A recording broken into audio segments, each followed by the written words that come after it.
नमस्कार मित्रांनो, मी तुमचा मित्र प्रज्योत आणि पुन्हा मी माझ्या नवीन व्लॉगसोबत आलेलो आहे. आणि आज मी माझ्या माहितीसोबत नाही तर आज मी ट्रेनने जातो आहे चर्चगेटला. तरी या व्हिडिओच्या एंडपर्यंत राहा. प्लॅटफॉर्मला ताण लागलेली म्हणून नारियल पाणी घेतलं 20 रुपयाचा.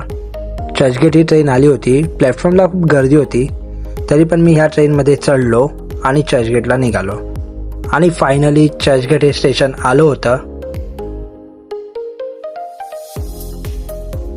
चर्चगेट स्टेशनला उतरलो.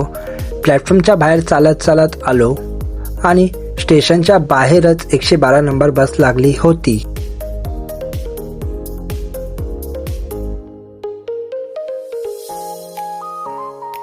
फायनली जिथे मला जायचं होतं तिथे मी आलो. तिकीट काढले आणि आतमध्ये गेलो.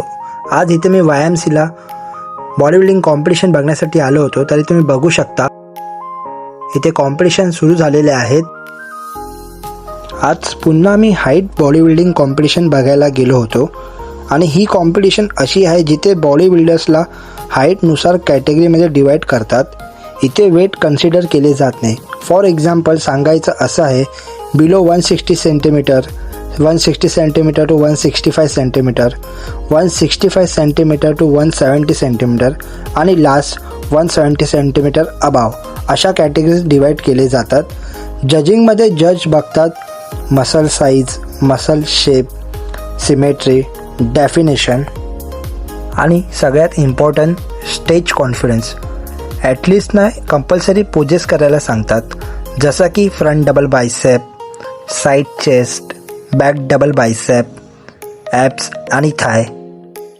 हाईट कॅटेगरी खास करून टॉल ॲथलीट्ससाठी खूप फेअर असते, कारण इथे ओव्हरऑल फिजिक्स अँड एस्थेटिकला जास्त इम्पॉर्टन्स दिले जाते.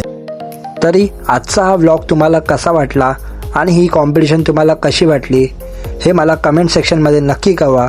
माझ्या यूट्यूब चॅनलला तुम्ही सबस्क्राईब करा आणि मला माझ्या इंस्टाग्रामला तुम्ही फॉलो करा. मी तुमचा मित्र प्रज्योत जाधव. पुन्हा भेटतो नवीन व्लॉगसोबत. थँक्यू.